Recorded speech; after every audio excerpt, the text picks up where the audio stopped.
It should be fine. It says recording, so it's yeah. All right, cool. Yeah, it is recording now. So yeah, man. So we'll just head right in. Let me just adjust my camera here a little bit. It's like start this up. Drop the camera. All right. Is that your green screen? Yeah, I use it for some videos lately. It's not an effect right now, obviously. Yeah. Yo, Wagwan, it's that guy. Today we are doing the second episode of the Dreadication, a podcast that I've come up with for the dreadlock culture. And that's pretty tight. Today's special guest, legendary Dreadhead. So many titles to your name. You know, pro blader, pro cinematographer, Mr. Rachard Johnson. How you doing today? I'm good, man. I'm good. Nice to have you on the show, bro. What's going on with you? Work, man. I mean, I guess it's called work, technically. But a whole lot of stuff. Man, I'm just enjoying life right now, even though we're in the middle of a pandemic. Yeah, really. I'm busy, keeping positive, keeping safe. And how's that all going? I mean, we connected first during the pandemic when the lockdowns just started. Yeah. We had that little Instagram live chat. That was the scariest part because nobody knew what was going on. Yeah, at least now there's a bit more confidence and certainty that we know what's going on a little bit more. But it's still. I mean, it is what it is. We're here now, and we just got to do what we can to keep on living, keep on working. Yeah. You know.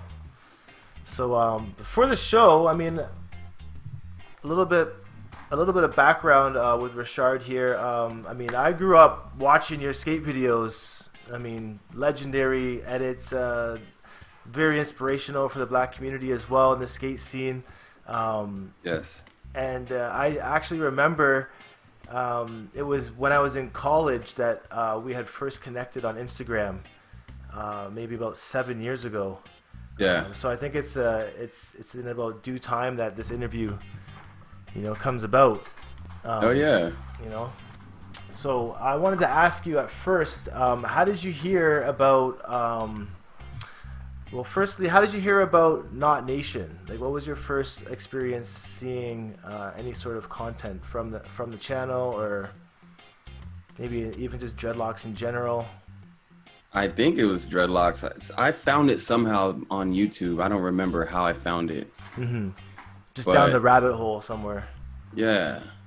Yeah, that's what I try to aim for that. Like I realize that, you know, anybody with dreads out there is gonna Google somebody's hairstyle at some point or another. So I just started making content trying to gear towards people going down that rabbit hole.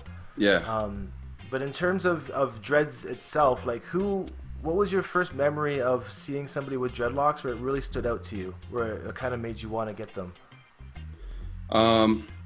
Funny as it is, Lil Wayne, his dreads back in the day used to be perfect. Now they're fucked up, but it don't really matter. I mean, I've always just been a fan of dread culture, Bob Marley. Mm-hmm. I just always liked my afro, so I never really got into it. Right. I started braiding my hair for years, and my hair started thinning because, you know, you pull the front so much. Right. So that's what actually got me into dreads, because I was like, braid it back, right? Yeah. So my girl was like, why don't you just do it? Why don't you just get dreads since you're already losing your hair or whatever, because of the braids. So I said, well, fuck it. If I don't like it, then I can just cut them off. So that's what I did. I dreaded my hair, and it actually started growing faster than it's ever grown in my life. Crazy. And do you feel that since you switched over to dreads, do you still find that same hairline issue? Has it receded more? Has it come back? Or you just realized that it wasn't even losing any in the big? I wasn't even losing hair. I was just pulling it out. Yeah. Okay. But I'm glad I did it, because I've always been a fan of locks and the journey, and I mean, it teaches you a lot of things like patience, you know, and just the culture of it. I've always loved it. Quick question, going back to your afro that you said you love to rock, who wore the afro better while skating, you or Mike Johnson? Bro, he's got better hair than me, so his shit was nice, and he grew hair faster than me, so he could cut that shit off whenever he wanted and grow it right back in a year or two. I couldn't do that. My hair grew really slow, but that's why I stuck with it so long. It was my hair, you know. I had longer hair than my sister. She was always jealous of that shit. Okay. So I was just like. So you moved to the dreadlock culture for the sake of trying to save your hairline, in a sense? Just to save my hair in general. Yeah. You know, I thought I was losing it, so I was like, let me just try this, and it just started growing after maybe like 3 years. That is an epic pineapple top right there, bro. Oh, dude, I just for the show. And that's your everyday do, you said, right? Yeah, it's funny because I love how long they are, but I can't stand them on my neck. Yeah. Because it's so hot. True. But, and you're out in California, right? Yeah. Yeah, and do you find that the heat there, like, does it help with your hair at all? Or some people say, like, the ocean breeze and the heat, like, it kind of help your hair lock together faster. Well, that's what I heard at first. If you go to the beach, you jump in the water. You know, the sand in the water helps lock it more. So I was going to the beach for a while. But the weather is nice. It's not super dry. You know, we have some humidity. Even though it's hot, it doesn't bother me. But, yeah. And how long have you had those locks for now? 8 years. And do you have any goals on how long you want to keep them for? I never thought about cutting them. I never understood the point of cutting them unless they get really, really long. But I don't think my hair grows fast enough for me to get there for another like 5, 6, or maybe even 10 years. Really? So. Damn, 8 years. It seems like time's flown. How long do they reach? I mean, you don't have to take your hair down now, but I mean, how long does it reach when your hair's down? And right now they go to about right here. Okay. Yeah, which is kind of crazy because my hair's been growing for just 5 years and I'm probably around the same length. Bro, your texture of hair would grow faster than mine.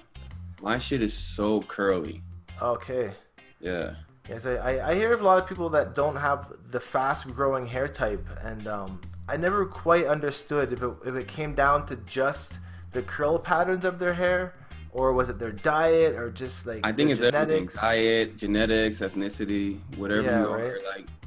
Like white people can't dread their hair like black people, but their hair grows faster because it comes straight out. Yeah, true. That's crazy. Do you have any? What's your methods of maintaining your locks at the moment? Dude, honestly, I don't really do anything. I have them up, I put them down, I wash them maybe twice a month. So with that's it. Yeah, the new growth, you're not twisting it, you're not doing interlocking, you're just like leaving it. Well, I do get it interlocked. But since the pandemic, my person that does it, my salon, they've been crazy booked. So our schedules aren't matching up. And I don't want to do it myself. Yeah. Because when I do it blind, it's just hard. Yeah. Especially the back. Have you ever counted how many locks you have? No, I haven't. But I know when I put them in twos, there's one out. So it's an odd number. So you did that yourself? You twist them up into twos? Yeah. I do that myself because, I just like to put it up and just leave them out. Crazy, dude. Yeah. What about products? Any products that you use specifically? Specifically, no. I tried different oils. I have like Pro Peach. I don't know what the condition is called, but like I have like an itchy scalp condition since a little kid. So I have to wash my hair more often than most people. So it's hard to naturally lock them. So I have to get them like brother locked or sister locked, whatever you call it. Yes. Brother locks. That's the first time I heard that. Yeah. I've always heard sister locks, but I don't know if brother locks exist. Do you feel that like when you wore braids a lot more, you still had the same kind of dry scalp issues then? Yeah. Yeah. Because I noticed that too growing up. Whereas, I like comparing braids and dreadlocks, I feel like the scalp issues were the same for me. I never got into dreads because I thought that my scalp issue was gonna be like Worse. Worse, yeah. But then when I got it, I'm like, it's pretty much this issue I've been facing my whole life. Like, Yeah. it's nothing different. So, I know what you mean there. I mean, it's a problem, but I've dealt with it. You know, I figured it out. I eat super healthy. Yeah. That's pretty much one thing is diet and just taking care of it. Yeah, drinking lots of water. Lots of water. Yeah. You gotta be hydrated, bro. Yeah, for sure. No, I know what you mean. Would you ever recommend dreadlocks to other people? I do all the time. Or why not? Yeah. So why would you recommend other people get locks? I don't know. I just think they look cool, to be honest. I tell impatient people that it teaches you patience because I just be making jokes like that. Yeah. Like, bro, you need to judge your hair. You need to chill. You need to learn how to just like wait a little bit. But I've been trying to get my sister to do that shit for a long time, and she won't bite. She just thinks she's gonna look like a dude, and I'm like, it's not like that. You gotta look at all the ladies that have locks. Like, there's different styles, certain techniques. Like, they're pretty, you know. Style it better. Your hair grows faster, especially when it gets to your shoulders. You already know that. Yeah, for sure. They're super fascinating. Like, I just look at locks and I'm just like, how does it happen? Like, you know, I'm just looking at it like, I don't know, I'm stoned to shit sometimes. I just like wonder what's going on in there, really. Yeah. Would you, if the day ever came that your kid says, Daddy, I'm gonna grow some locks, like, are you supporting this? Or are you saying you gotta wait till you're older, or you wait till you're out of school? Like, what's your take on children with locks? When children with locks, I think is dope. Yeah. Like, if they want them. My daughter, I don't know if she would ever want locks. I know she would never want me to cut mine off. Oh, really? As a kid, she had a phobia of bald people. But she would get scared every time. It was because some book that she read at school, but she would get scared of anyone bald, and she was like, please don't ever cut your hair off.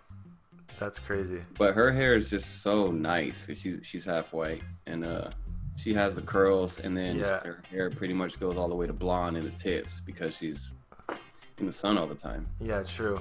Probably grows hella fast too. She's obsessed with it. She actually doesn't.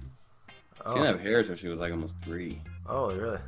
Yeah, but now it's big. It's like a lion, and she's obsessed with it. So who knows? Maybe later. That phobia of bald heads is funny because my dad has told me a story that his mother was the same when the song by Bob Marley came out. We're gonna chase those crazy bald heads out of town. They thought that they were talking about her children because they all had bald heads. Like, that's funny. So she didn't like that song, and yeah, Bob Marley. Bob Marley's been a big inspiration for me for locks. Yeah. You know, his hair. He's half white. His hair grew hella fast. Yeah, just. For me, it all started with Bob Marley. He's probably still my biggest inspiration, music-wise and dreadlock-wise. Yeah. And it's not even like it's not even the mainstream songs I like. I don't even like his mainstream stuff. I can't even bother listening to it. I'm trying to find the live and the rare from the 70s of Bob Marley. And his interviews and all that. Interviews, yeah, that's where his soul really speaks. How's the blading been going? I seen you've been going out a bit more. Yeah, so I was doing like crazy workouts, and I had a crazy routine in the gyms, and then this pandemic happened. And one of the things I used was the bike. I would get on the bike for an hour and just do like 20 miles. And it helped me lose a lot of weight so I could skate, and I felt stronger. All I do is work. So I sit in the chair a lot. I'm always at home, and I needed to do something for myself before people that I work for, or any type of work. So then I lost that, and then we would go to the beach pretty much every day and skate the path, which is like 5 miles. And then I had these power slide skates for like 10, 15 years. I don't know when Matthias gave them to me, but he gave them to me a long time ago. I started rocking those, and then I started going farther and farther and just got obsessed. Like, you can see these blades right here. Yeah. Power slide sent them to me. I got addicted to road skating more than aggressive skating because I already did that life. Yeah, true. And I broke my leg in 2014. And since then, the way my plates and everything's positioned, I can't even do a topsail. That shit fucking hurts. Oh, okay. And that's one of my most addicting tricks. Like skating is a crazy addiction for me. I have to do certain tricks. It just like makes my brain, yeah. But ever since I started doing that, it's been more fun and get me back in shape. And now I'm going to skate park every Monday with my daughter. She's obsessed with skating now. Yeah, that's awesome to see that. Yeah. Getting the kids into it, because it's not as accessible as it was when we were kids. Like, there's not nearly, like, it's still the same people skating pretty much since 20 years ago. Yeah. So to see kids getting into it, like, she honestly could have a really bright future with it, just to keep on learning and progressing that fast. Oh yeah. You know. Going back to Lil Wayne, you said that Lil Wayne got you inspired by locks initially. That's just one of the people, but yeah. When he first started them, not when they were little, but when they got like past his shoulder, they were just perfect and nice, and I just liked the way they looked. Yeah, that was like that real cylindrical, twisted, like perfect look, right? Yeah, that he had the salon shit. I remember the day that he came out with a music video with he had like little twisted nubs. I was like, what is going on with his head? And like that was the first time I really saw like dreads. I was like, oh wow, this is cool. Yeah. And you know, it definitely inspired me as well. And even though his hair now is a lot different than what it was, I still think his dreadlocks are really inspirational. Yeah. Because they tell a story, bro. Yeah, big time. They tell a story. It's essentially the same set since 20 years ago. He just combined them all. Yeah, they combined them all, and he stopped kind of maintaining them. He just let them grow in free form. Like Bob. Just like Bob, yeah. And the fact that he wears them even though he's balding, like I find like that's big. That's a big move, because it really shows that you don't give a fuck about what people think, right? You just love your locks, and you know it's part of your identity, and then that's it. You know, so that's kind of like the route I would like to take with mine one day. I don't know if you ever put bleach or dye in your hair ever. I've been too scared of that, because you know everyone does that. They color their hair. Everybody tells me, "Oh, you should color your hair." Yeah. Like the nickname Bread, because you know black and red. Jordans are my favorite shit. Yeah. But I just never wanted to ever bleach my hair. I bleached my braids when I had braids. Okay. Oh, really? I bleached all that shit. Yeah. And it got weak, you know. It does, yeah. It breaks, and I wasn't trying to do that with my dreads. I just wanted them to just keep growing. They're light though, like. From here to the tips, they definitely got way lighter. Yeah, like from the sun? Yeah. There's some sort of like rattle. Is it your mic on your shirt there? Which mic are you using right now? Yo. Oh yeah, you're on the right mic. I just hear like a little bit of a rattle. Maybe it's your desk shaking. Hold on. Oh, it's my hard drive. Oh, it's all good. It's not a. Yeah, it's a bit better. Oh, because it's on your desktop. Yeah. With your mic. Just give me a sec. I will shut that shit down right now. Cause I did hear that too, and I thought it was my daughter upstairs.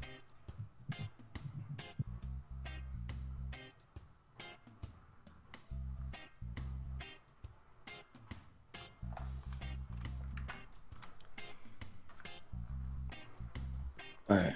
That's better. Much better. Way better. Appreciate that. Yeah. In terms of skating, what's been your favorite hairstyle to skate with? I like skating with it up. Yeah. And even like, I remember back in the day whenever you wore your braids out, like that was always my favorite style to see you skating with. That was my favorite when they were like maybe single braids. Yeah. Because you know, it wasn't too heavy, but now. If I skate like that, them motherfuckers hit me in the face hard. So yeah. I skate with them up. Yeah, true. I'm a fan of like the updos. And how did you do that one? I just kind of I put it up, and I put the elastic bands. Yeah. I double them up because the hair is super fucking heavy, and I put it up there. And I take a couple of them and wrap them around like this. Mm-hmm. So it keeps it knotted right there. And it probably takes you like a whole of 2 minutes to do it? Yeah, I do that shit like all the time. I reset it. I put it down. I like to wear it down sometimes. Yeah, it's rare. It's rare to see you with your locks down. Yeah. That's the truth. Let me see what I got here. Would you ever consider freeforming your dreads? What's freeforming? Just like letting them go, like never interlocking them again, and just like when it grows in, you just leave it. If they want to join up to be bigger, then they kind of get bigger, like Bob Marley in a sense. But you just don't. You would never see your loctician again, essentially. I'm not sure. I mean, I know I have a twin brother. Okay. What? Really? Yeah, I have a twin brother, and he shaves his head all the time. He keeps us a clean head. And one time he didn't shave for like 3 months. Mm-hmm. And his hair, he didn't do shit to it because he's lazy. And it formed these dope ass locks. Yeah, and I was like, bro, don't cut your hair. Just get a line up, get a little cleaned up. Yeah. You're straight. Next day, sure enough, he buzzed it off. Out of spite? I don't know what it was. He was like, I'm just lazy. I didn't want to. I was like, you don't got to do nothing. Yeah, seriously. Like, come over, I'll line you up. But freeforming, I don't know. I mean, I haven't got them locked in like a few months. Mm-hmm. But I do a lot of. I like them to look clean. Okay. So I'm always out in the public eye a lot. So what is it? What does a clean set of locks entail for you? Just like my roots done. I just like that feeling, having the air touch my scalp. Yeah. Just like seeing the individual locks, putting them together, twisting them, just styles. I just like them clean. I guess maybe because of all the braiding that you're used to. Yeah, maybe the same sort of partition. It could be. What is what's the story behind the logo on your fresh clothing? The heart. Which one? The one you're wearing right now, actually. So this one is called Takusan no Ai, which means lots of love in Japanese. It's me and my daughter's company. Oh, cool. With Fresh, I have that on hold because this one has been gaining a lot of traction, and we've been working a lot behind the scenes to bring it out more. Okay. With the message and everything, and she's been designing like nonstop while doing school. So this is her design. Oh yeah, she drew all the designs that you're gonna see. Sick. And what's it called again? What's the name? Takusan. Okay. No Ai. Okay. Takusan no Ai. Yeah, but we just leave it at Takusan for people to remember just the first name. But that means lots of love in Japanese because the world needs more love. You gotta spread love. For sure, man. Like love over everything. It's easy to hate. Yeah, but hating's for. Come on. Yeah, no, I know what you mean. Because I had noticed in your Fresh logos you put some Japanese characters underneath. Yeah, so that Japanese character on that says perspective. It's like just like for visuals, the way I see things. Yeah. And as a cinematographer, you're always filming and editing shit, right? Yeah. What's your favorite camera that you have or you use? The camera I use is C100 Mark II. Yeah. So I have two of those. I like it because it gives you a cinema look. I shoot a lot of cars, so you need autofocus. You don't need dual operators on gimbals. Yeah. And the color science is ridiculous. Crazy. I also like the Sony A7S II, and now they came out with the A7S III. Yeah. Because we shoot a lot of cars at night, and the low light thing on that is a beast. And I used to shoot a lot of weddings, so we would use the A7 IIs for weddings. The last camera that we used that was pretty dope was the Arri Alexa. Yeah. And I would definitely want to go into that. That's full on production. And I do a lot of content creating, so I haven't really moved into the full production scale type stuff. Mm-hmm. But I would like to eventually. That's sick. Yeah, I remember you filming a lot of weddings with E-Rod. Mm-hmm. E-Rod and Joe Navron. Yeah, okay. And that's guys don't do that anymore? Nah, no weddings. Yeah. Right now, we're just doing a lot of stuff that we love, pretty much. Yeah, like true. Eric is up there with Runts, LB he grew up with, and he's doing a lot of music videos for them, doing a lot of content with them. I mean, that's more of his field. He likes that shit. Joe, he became a lawyer. He golfs a lot. He's coming out with a golf company, and that's what he loves. I'm just in love with cars, and I've always wanted to be in this industry while I was pro skating. Since 5 years old, I've been in love with cars. Okay. So the people that I grew up with skating, they're actually big players in the car industry, because when I got famous, they just kept going there. Right. And I was traveling the world, lost contact, and came back, and they were like, "Yo, come through, let's chat." Oh, shit. Reconnected with all my friends. Got my car fully sponsored by everything, and then I just started working for everybody. Because when I stopped skating, I started making car videos. But when I was making videos, nobody's seen no type of videos like that before. So my shit got traction really quick. And everybody started hitting me up like, yo, like the big pages on Instagram and millions of followers. Yo, send me this, send me that. Then find out that a lot of those big pages are rollerbladers, and they found out that I was me. So it was even easier to grow. True. Yeah, so they wanted to help contact. Yeah, the network is a big thing. Like if you don't have a network, it's gonna be really hard to grow. Yeah, no doubt. What kind of car are you driving right now that got sponsored?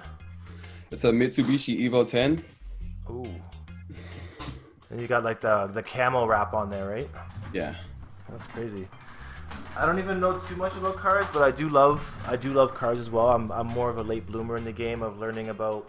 It's never too late. Yeah, it's never too late, exactly. And to me, it's like cars are everywhere. It's like it's the amount of people that ignore it. It's like they're literally every day of your life you'll see a car, so why not know something about them? Yeah. Right. That's facts. So who's your biggest dreadspiration? I don't really know. Yeah. No one. You listen to a lot of hip hop? I listen to a lot of things, but yeah, I listen to so much music because I edit so much and there's so many different genres. I'm all over the place. Do you notice the influx of new dreads coming into the scene now opposed to like 10, 20 years ago? Like, yeah, there's a lot of people like moving in that wave. Yeah. But I mean, because they think it's cool, there's a lot of people that are starting over. A lot of people that are just over it because it's not for them. They just did it because it was cool. You know?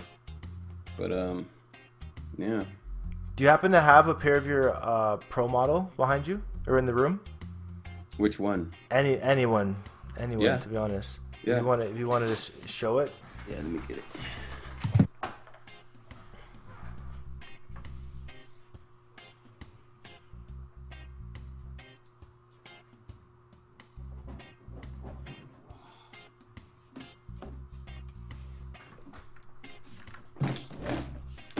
Oh man.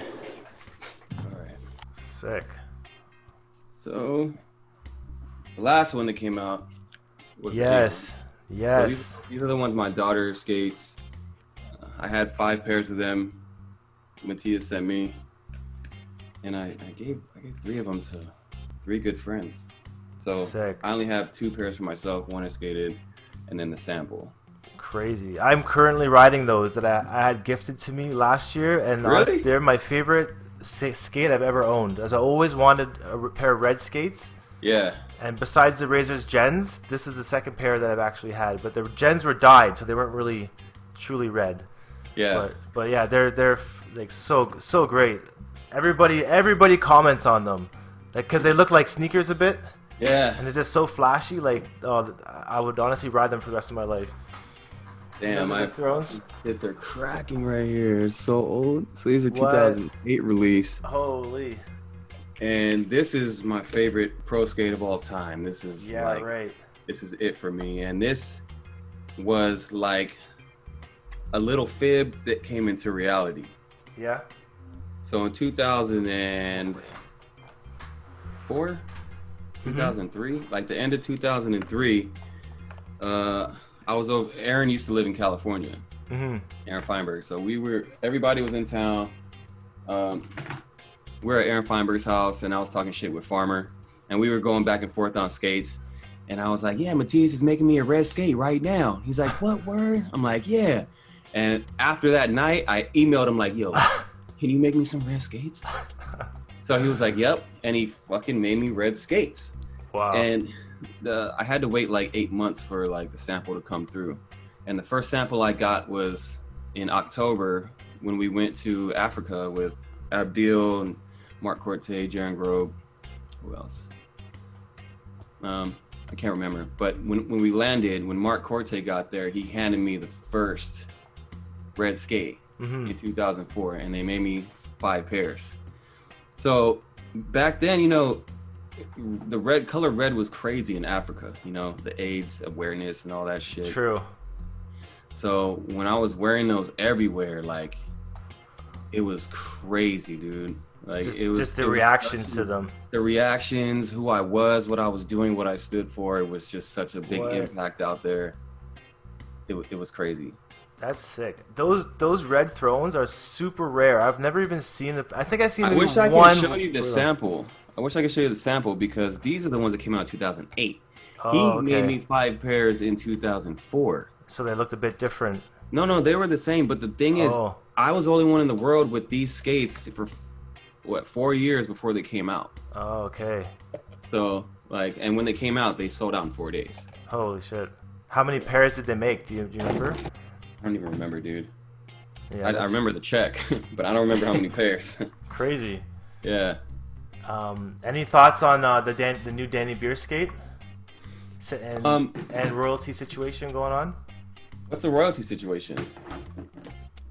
John Julio announced that he's giving I think $30 to $50 American for every pair sold. Yeah. And they sold out 1,000 skates in like 7 minutes for pre-sales. Yeah. So I mean, essentially that's like it could be 30 grand American. He's a Canadian skater too, so in our money it's probably about 45. Yeah. That you can get. That is insanely, truly fucking amazing. First of all, I didn't know about that, and that's something that we've been fighting for the whole years of our industry. Because, I mean, truthfully, everybody gets about $2 and $2 or $2.50 per skate per pair of skates. Wow. That's what essentially everybody was getting, except Razors. They were getting way more, but crazy. Everywhere else, that's pretty much what everyone's royalty was, especially back then, and nobody really knew their worth. They just really liked to skate, and they were kids. They had no guidance. If you got hurt, you got replaced. It was a fucked up game. Yeah, that makes sense. So hearing that is like pretty huge. That's a big step to where we need to be. For sure. Especially like every sport is cashing out and using people for their names until they get hurt. Except I feel like every other sport really like if Stevie Williams got really hurt and fucked up for a year or two, they wouldn't let him go. You know, he's iconic no matter what. Yeah. Back then, they would wait till he's back in his prime, but they would still be selling shit. They would still be marketing and putting out more stuff, even though he's hurt, because he impacted the sport in a way like he is a face of it. The same thing that needed to happen to us didn't happen to us. Like, if we got hurt, oh well, you don't mean anything to us anymore. Right. You know what I'm saying? So then it's the next step.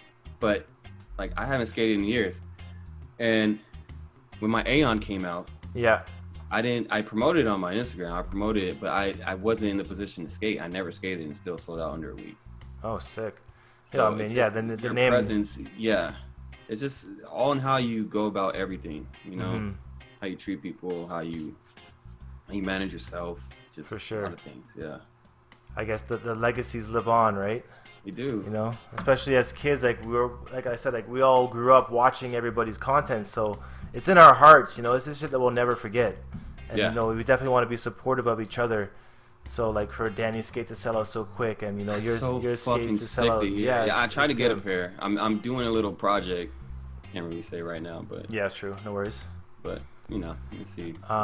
So back to the locks. What's been your biggest obstacle that you've ever faced with having dreadlocks?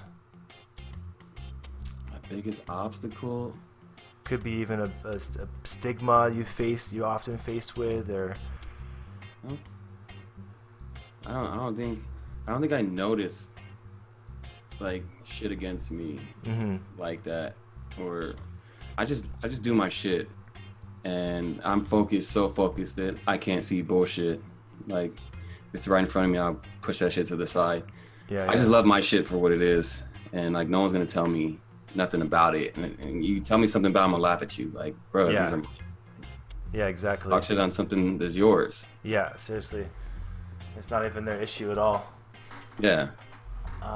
So, what's made you so successful? Well, I don't I focus. I work hard. So hard work.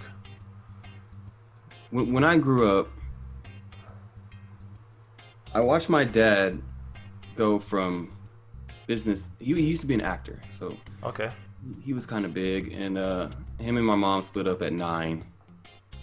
And I watched them separate and all this shit. And my mom worked as a nurse and a medical transcriptionist. And she worked all the time. She never had time for shit. She was always stressed out, working. And my dad, after the acting shit, after his fucking fame that he claimed to, he was doing like little jobs here, little jobs there. Like he was a meat delivery person. He worked as a DJ or a club promoter or some shit. And I used to watch him do all these things, and he would just be like, I'm just trying to get something for you guys, for the kids and all that shit. I was like, I don't ever want to do any of that. Like, I don't want to fucking stress out about money. I know you need money to live. I don't care about being rich. I care about being comfortable. I care about having freedom. That's what money provides you. And like learning about business and taxes and all that shit, nobody taught me. Like, we weren't taught that in school. Everything that I've been taught in school, I don't even use. I was a 10th grade dropout. I taught myself pretty much everything. Crazy. And yeah, I at one point in my life, I was just doing so bad, and I was going through so much shit, and I was just over it. I just, like, for 3 years, I just worked, and I cut off all my friends. I didn't even, and then I reemerged again in a better place, because a lot of failure to get to where I'm at. True. You know, you gotta reach a lot. You gotta work a lot. If you want to do something, like, let's say if I wanted to do commercials for a restaurant. Yeah. And I'm like, I can't go to a restaurant and be like, hey, pay me this much to do a commercial for your restaurant. They'd be like, get the fuck out of here. So I'm like, hey, let me give you a free video of your restaurant. You know, so I would do that. Any kind of business or real estate. I had a big network, so if there was anything I wanted to be in, I would reach out and be like, let me do a free video so I can promote it and I can have it in my archive. So I can have it on my, I guess, resume, you would say. Yeah. But that's what I did. And with car videos, I used to just reach out to the dopest cars and film them and tell them, if anyone asks you, it costs this much for the video. Okay. Yeah. So that's how that started. And I did so much free shit until I got here, and everyone's like, you're so lucky, you're this and that. I'm like, no, I fucking worked my ass off. It's crazy. We have so many businesses. Like, so it sounds like your success comes from hard work, perseverance, and failing. Yeah, failing is learning, and if you're scared to fail, you're never gonna learn. Yeah. You're never gonna learn. Like, you have to. It's all lessons. Like, how else are you gonna know? You can't know the right shit that someone's telling you if you don't know why it's right. Doesn't make sense. No, not at all. How about what would be one of your favorite moments as a pro skater? Yeesh. One of my best moments was Hoedown, because that was just epic. Was that 2008 Texas? 2000 Texas. Yeah, but the year before was just mayhem. Like, I was really good at skating. All I wanted to do was skate. I was always in trouble. Me and my friends did some crime, and I got in trouble for it, and my mom was really pissed. And the 2000 is the year that, like, I was on probation, and Joe reached out to me to do 4-2. So I started skating with them, and I ended up staying with them for like half the year. And my mom saw that it was doing good. Cool. So she got me off probation. At the same time, I'm filming for Matt Mickey, which is Intuition Skate Shop. And that was my first pretty much sponsor that got me everything. Till this day, he still sponsors me. Sick. And we finished his video and Joe's video that year, and 4-2 premiered at Hoedown after I won everything. What? So it was fucking insane. Yeah, I bet. So you won Hoedown. They premiered your section, the whole video. Everyone went nuts for it. Life changed after that, bro. Crazy. It was crazy. Yeah, probably opened the doors to a lot of traveling and. Bro, right after that was France, Bercy, IMYTA. I got 3rd place in that. Crazy. Even though I bruised my heel the 2nd day of the fucking trip and I couldn't skate for like the first week. Holy shit. Like a lot of shit happened that trip. I got stitches, I got staples in my food, I got fucking a whole lot of cool shit. But traveling the world and those kind of experiences and being around people and forming bonds and relationships and friends, like that was the greatest part of skating, was just that. Meeting people like you know what I'm saying? Yeah, big time. Respects, man. What would be your favorite trick, all-time favorite trick that you Everyone thinks it's true topsail. I was thinking true top acid, to be honest. It is true top acid. Watching your true top acids, it's tricky because I don't know. I'm just so good at a lot of tricks because I used to do them like for days at a time. Like I learned true kind grind in my front yard, the little bricks that go like this. So I had 2 bricks and a rail, and I put it on the wall, and I would chew kind grind for like fucking 20 hours straight every day. My mom would yell at me like, "Come in the house." And that's when I started filming with Joe. It was those days when like we went to El Toro, it's the most famous rail. El Toro High. Big time. And Aaron Feinberg fished it in the Solomon video. So when they took me there, Josh came up to me and he's like, "Yo, you know Aaron Feinberg fished this rail, right?" And I was like, "Oh, you mean like this?" And I was like, "Let's try in his face." I was that good. It was dope. It was dope. That's one of my biggest mentors right there. Josh really helped me out a lot with that skating shit. But saying Josh who? Josh Petty? Yeah. Petty, right? Sick, Josh Petty and Joe Navarone, bro. Crazy. Man, that's so sick. I've always dreamed about skating in Cali, and I never actually made it out there yet. Yeah. But I mean, obviously, that's part of every kid's childhood dream, is to go to California and skate the schools and see the beach and everything. Did you guys ever? Wait, what's that? I never answered the question. The question, favorite trick? So my favorite trick was true topsail. Yeah. Okay. But I favor as much as true top acid and true acid. Okay. Those are like my 3 top, besides I don't know how to say this trick. True back unity, true Savannah. I don't fucking know. Yeah, like just back Savannah, whatever. But I had all those on lock. Lock. There's something about true spins. Like true spins were like the feeling that everybody wanted to do. I guess because they were the hardest trick to do. That's why I don't know why those was my favorite tricks, was true spins or anything spin to a trick, because I just wanted to be the hardest. Like I wanted to be like, oh, there's a rail up to your neck, let me try to rail it or back rail. Yeah. I'd be like, oh, let me true topsail it. Yeah. Start getting magazines doing fucking true topsails down 30 stairs, 20 stairs, big ass ledges. Crazy. Just Did you guys ever endure any slack while skating? What's that? Like just like getting in fights with skateboarders, or there's people hassling you guys for blading, or that was a lot. Yeah. There was a lot of fights, especially at like X Games and NISS, NISS, and ASA competitions. There's a lot of bullshit. Yeah, true. I mean, there's a lot of backstory to that. And that happens all due to money, obviously. Because the 90s, rollerblading blew up. Yeah. Took a huge chunk out of every sport, out of skateboarding especially. Really? So. And they dropped it off real quick too. They were threatened by it. Yeah. I mean, I know it's about 40 minutes in. I have like a couple more questions. Maybe you can even just rapid answer them if you want. It's just a few of your favorites. I want to ask you your favorite strain of weed. Okay. Your favorite camera. I mean, we've already discussed that. Your favorite skates. And if you believe in aliens.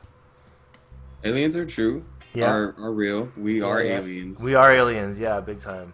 Hold on, my girl's calling. I'm gonna text her real quick. Yeah, no worries.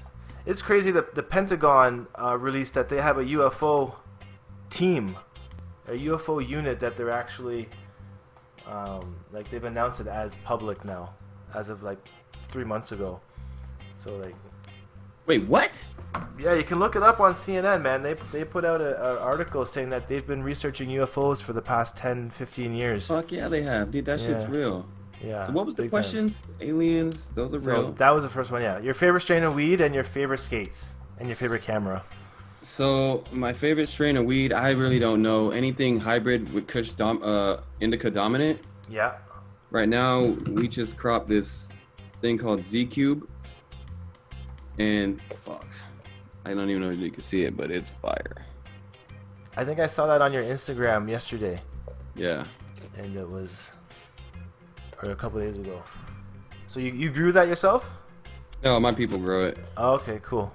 Yeah. That's dope. How many ounces do you smoke in a month? Maybe, I don't know, 16. Maybe a whole pound. 16 ounces in a month? I smoke a lot, and I smoke a lot of people out. Yeah. So. I guess when you're smoking your boys, it goes a lot quicker, right? Yeah. Yeah, because when I hear of rappers like Wiz saying like he smokes or they say Bob Marley will smoke like a pound a day. I mean, you gotta be smoking with everybody in your whole team at that point to go through a pound a day. It's true, because they just roll up. They roll up. Yeah. Constantly. It's all that's going on. Crazy. And they hire people to roll up for them. Yeah. That's awesome. Have you I mean the weed scene out there is obviously it's pretty big. It's legal in California, right? Mm-hmm. Do you have any plans to enter like the cannabis industry as more of a bigger I'm in the player? works with something pretty cool right now. Sick. So once that launches, I can talk more about it. Nice. Yeah. You've been to Canada before? Yeah. One time we went on a tour, RFCC tour. RFCC. Do you remember that? I do remember that. That's the day. That's with all the companies like Razors, Rims, USD, everybody on one tour. It was the fucking craziest tour ever. I remember that tour, and the day that they all stopped at my local skate park was insane. It was like Eric Bailey, like Richie Eisler, Half Aragon, Murda, fucking Frankie, Dre was there. And I think they were on tour to Montreal for the MCL Classic after that. Were you there? I wasn't there. In Montreal, no. I didn't remember seeing you at the RFCC in Toronto either that day. I think I was off part of that tour because of court. Oh, okay. The only reason why I didn't make some of the tours. Yeah. So which part of Canada did you make it to? I can't remember. Okay. But I know it was on the Detroit side. Oh, down by okay. That's like Windsor.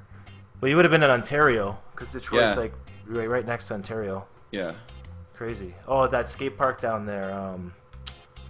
What was it? Airborne? In Detroit. Yeah. Cool. Yeah, man. Well, if you do make it back out to Canada one day, man. I will. We were supposed to go in December to snowboard. Oh shit. Actually got canceled, but yeah, I definitely want to make it back up there. For sure. As soon as we're allowed to be back in other countries, because we're banned from everything. As an American, you can't leave, eh? No, because goddamn coronavirus, and everybody want to fucking not listen. I don't know what it is with that shit, but yeah, I know what you mean. What I've noticed is that they've closed the borders down for us to drive through, but they're still selling flights. If you want to fly to Florida or New York, you can still go by plane. From there? Yeah, from here. Why would you? And same with people coming from the States to here. They can fly in here, no problem, but you just can't drive across the border. That's crazy. It's backwards, man. This whole COVID is backwards to me. Yeah. But it is. I don't know what it is with that COVID shit. Yeah. It's too hard to tell. There's too many stories being flipped. There's too much shit being spotlighted and. Yeah, but because of it, I'm starting this podcast now, and I'm reaching out to a lot of different people. Similar to how you just mentioned that you reached out to people in the car scene and you're shooting for free. I'm just trying to gather content now and really connect the resources that I have. And this is the time to do it. Yeah, for sure. Everyone's at home, and this is the best time to do it. And that's what's crazy is I thought, fuck, like this is gonna slow down all my work. The first month it was slow, but after that it cranked up tenfold. Like for sure. I've been way too busy. I had to cut some clients off. Crazy. Yeah. That's good, man. Yeah, I need to delegate that shit. So I guess real quick before I let you go, is there anything that you might want to add? Any shout outs or just any tidbits of value that you could leave for the viewers watching this? In any parts of their life, like whatever sort of life advice or dreadlock advice, whatever you got, any sort of value. Well, I mean, the dreads, that's a part of you. You got to take care of that. That's like, you know, it's like feeding your brain. Okay? Always take care of this shit. With life, you got to stay positive through all the bullshit. There's always someone doing worse than you. And you can always make tomorrow better than today. Okay. So just focus on that. Your dreams are not unreachable. Everything is attainable. Like, everything is at your fingertips. You just got to look. You want to learn something, go online. And the number one thing people don't ever do is Google. You Google anything. You can find it. You can learn it. And all you have to do then is apply yourself, make a plan, execute. If you need help, ask. Don't be scared to ask. Like, that's the one thing you need to do. If you don't know something, you'll find people that'll want to help you. Surround yourself with people with the same goals as you. And that's pretty much it, man. Sick. There's no time for bullshit. Yeah, that's some solid advice. Yeah. You know, definitely take responsibility. And I want to give a shout out to my daughter. Yeah. Because she has inspired me this year to keep going and stay positive, even though there's a lot of bullshit going on. But true, she's one of the strongest people that I know in the whole world. What? And I just hope she stays like that. Yeah, for sure. Well, she's got a great father figure to help her keep her perspective in line there. Yeah. You know? So, yeah, no worries. Word up, man. Okay, well, I'll let you go. I know you're a busy guy. You got things to do. I appreciate you stopping on the show today, man. Showing some love. Thanks for having me, bro. Yeah, no problem. And we'll definitely keep in touch. And I hope to talk to you some more soon. Yes, sir. Yeah, man. So, hey, peace out. One love. Stay happy and Nazi. Yeah, bro. And I'll see you soon. All right, brother. All right. Easy. Easy. I'm just gonna...